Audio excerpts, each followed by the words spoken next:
Hi guys, welcome back to my channel.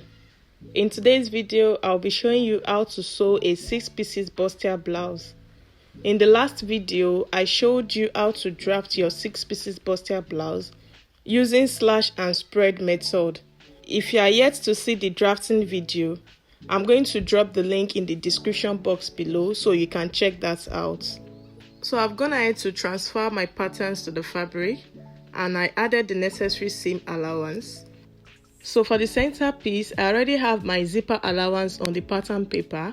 So the allowance I added now is 1/2 inch to the top and 1/2 inch to the down part. And I added 1/2 inch allowance to the side also. And for the center front, I added 1/2 inch allowance to join to the black fabric. I added 1/2 inch around the neckline, shoulder line and the side. I already added the hemming allowance to the pattern before. And for the side front, I added 1/2 inch allowance to join to the center front. And I added 1/2 inch allowance to the armhole. I have my side seam allowance and my hemming allowance on the pattern. And for the back pattern, I added 1/2 inch allowance to the armhole, to the shoulder line and to the dart line. I already have my hemming allowance on the pattern. And for the center back was cut on fold. And I added 1/2 inch allowance to the dart line, shoulder line and to the neckline. And I cut my lining piece also exactly the same way. Now I will start joining my pieces together. To give your fabric structure, you should add interfacing to the wrong side of your fabric to give it some kind of structure, and you can also add to the lining piece also to make it firm. I did not add to mine. I'm just using this for tutorial purpose. I only added interfacing to the center piece. When you're about to make yours, you should definitely add interfacing to your fabric and lining to give it structure. Now I'm going to remove my pattern paper from the fabric and I'll start joining my pieces together. I'm going to notch the bust point and the under bust. I'll notch it on the center front and on the side front also, so that when I join both together, it's going to align properly. Now I'm going to join the zipper piece to the center front. I'll place them right side facing each other and I'll use my pins to hold it down. Then I'm going to join the side front to the center front. Make sure you use your pins so that everything can align properly. And for the back pattern, I'm going to join the center back to the side back with my 1/2 inch allowance. This is what I have after joining my pieces together. And I ironed my seam flat. And I also notched my waistline so that when I iron it, it can lay properly. And this is my front piece. I padded the bust area with my wadding and I also ironed my seam flat. So this is what my front piece is looking like. Now the next thing I'm going to do now is to join both back and front at the shoulder. So I'm going to place them right side facing each other and I'll join with 1/2 inch allowance at the shoulder. Then I'm going to join my side as well with my 1 inch side seam allowance. So this is what I have after joining my side seam and the shoulder, and I also went ahead to iron my seam flat. This is what it's looking like. Now everything I did to the main fabric, I did to the lining as well. I've joined my lining pieces as well and it's all in one piece. Now the next thing I'm going to do now is to join my zipper to the main fabric because I'm going to be having a seamless finishing for my top. So what I'll do now is to go ahead and fix my zipper to the main fabric. So I'm going to open up my zipper into two and I'll be fixing that on the zipper allowance, making sure I leave out 1/2 inch at the hem before placing my zipper. The 1/2 inch allowance I'm leaving out is the allowance to join with my lining. Then I'm going to pin my zipper to the main fabric. I'm going to pin that down and I'm going to do that to the second side as well. Make sure you leave out 1/2 inch at the hem and you're going to pin your zipper to the main fabric, and I'll go ahead to stitch that down. This is what I have after attaching my zipper to the main dress. Next thing I'm going to do now is to turn this with my lining. So I'm going to open up my zipper and I'll place my lining on the fabric, right side facing each other. I'll place the right side of my fabric facing the right side of the lining. If you want your top to have the wavy effect, just like the one we are recreating, this is the point where you're going to add your crinoline to the hem of the top. I'm not adding crinoline to mine. I'm only making this top for tutorial purpose. So I'm going to match all the seam line I have on the hem. I'm going to match them fabric to lining so that everything can align properly. I'm going to use my pins to match my seam line.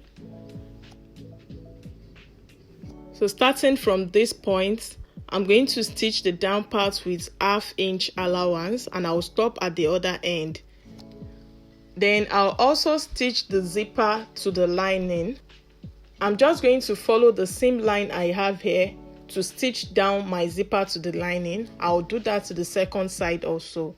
I will stitch down my zipper to the lining piece. And I'll also stitch down the neckline, the V part of the neckline. I'm going to stitch from this point and I'll follow that V shape that I have there, and I'll stop at that point. I'll stop here. So I'll be left with the parts where I'm going to fix my collar. I'll do the same thing to the second side as well. I'll stitch starting from that point and I'll stop here. So this is what I have after doing all that, and I went ahead to reduce the allowance I have on the hem line and on the neckline so that when I iron, everything can stay nice and flat. Now I went ahead to turn this to the right side. Now this is it. I'll go ahead and give this a good press so that everything can stay nice and flat. I'll bring out all the edges. Next thing I'm going to do now is to measure out my neckline so that I can draft out my collar. So before I can measure, I will have to stitch down my fabric to the lining on the neckline so they can stay in place. I'm going to stitch down my fabric to the lining.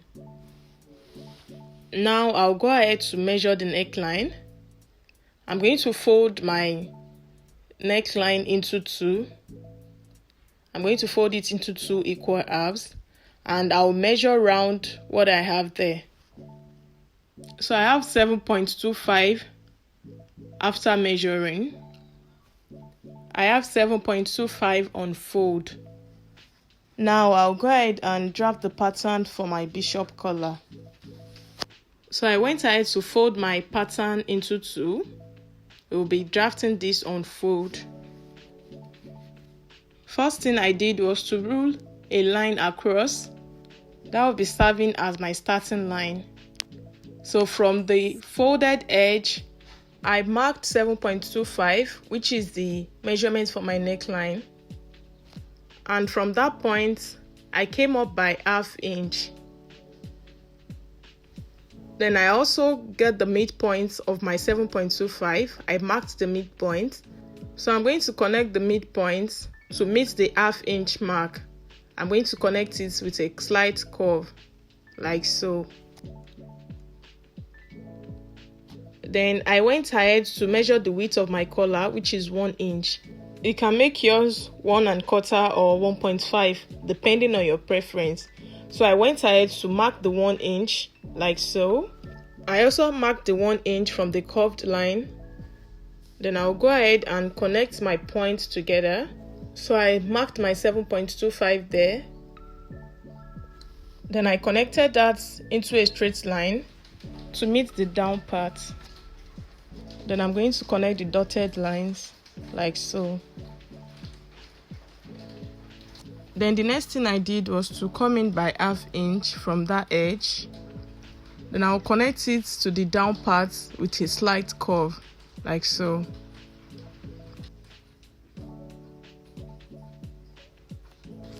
Now I'll go ahead and cut this out.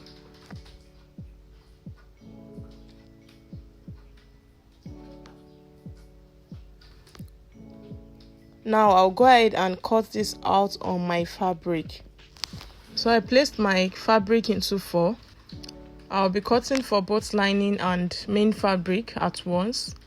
Then I'll pin my pattern paper on it, and I'll make sure I have 1/2 inch allowance round the pattern, except the center back that will be on fold.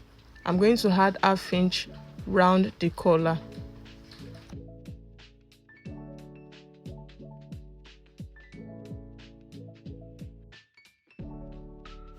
So this is what I have after cutting out. I'm going to add interfacing to 1. So this is it.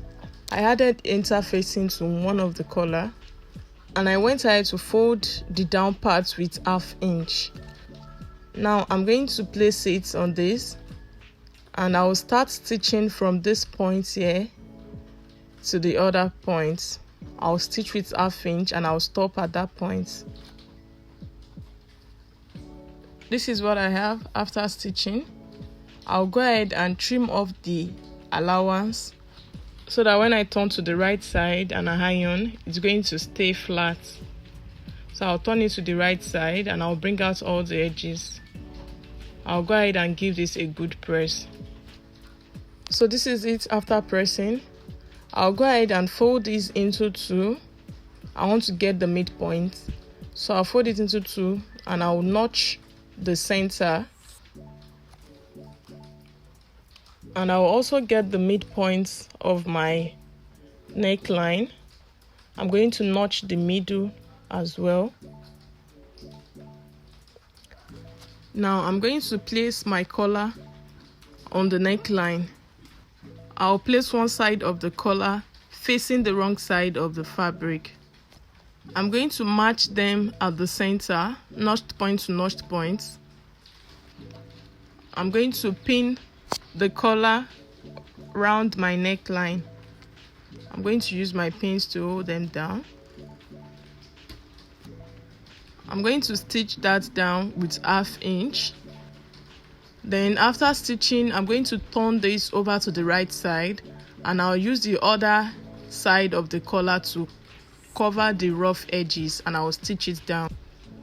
So this is what it looks like after fixing up my collar. So the last thing I'm going to do for this top is to fix my sleeve. You can go ahead and fix any sleeve of your choice. I made a tulip sleeve for my top.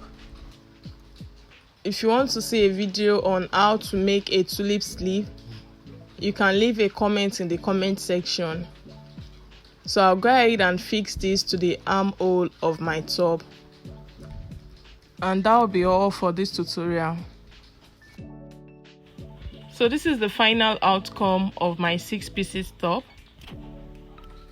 You can see how nice it's looking like. Make sure you add interfacing to your top when making yours, so that your top will be well structured. I only made this for the purpose of this tutorial. So make sure you add to yours, and you can also add crinoline to the hem to give it the wavy look. I hope this tutorial was helpful to you. Please do not forget to like, share and subscribe to my channel, and also put on your notification bell so you'll be notified each time I upload a new video. Thank you so much for watching, and I will see you in the next one. Bye.